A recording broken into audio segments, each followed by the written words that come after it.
If we have the Word of God and we have it in our heart, the Spirit of God will do what? Decision comes. You want to be wise in what you do? He will bring back to our mind and heart the Word of God. So here's what God says. Now, if you don't have the Word of God in your heart, this is why I say read it, read it, read it, read it, read it, because here's what happens. When you read the Word of God, He's putting it in your heart. The more you read, the more you understand. You read it, you read it, you read it, you read it. What's happening? We program our minds and our hearts, our spirit to think the way God thinks. You neglect the Word of God, what happens? You neglect the Word of God, you will begin to think the way the world thinks. Because think about it.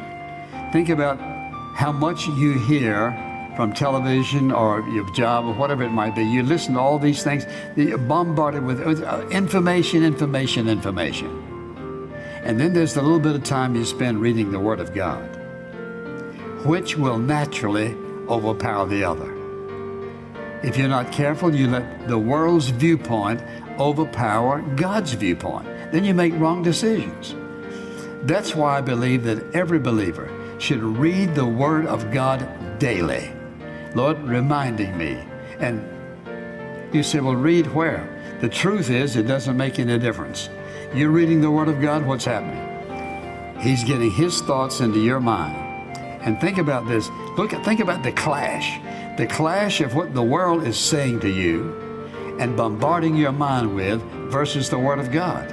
Which one is going to prevail? You cannot live a godly life and close this book.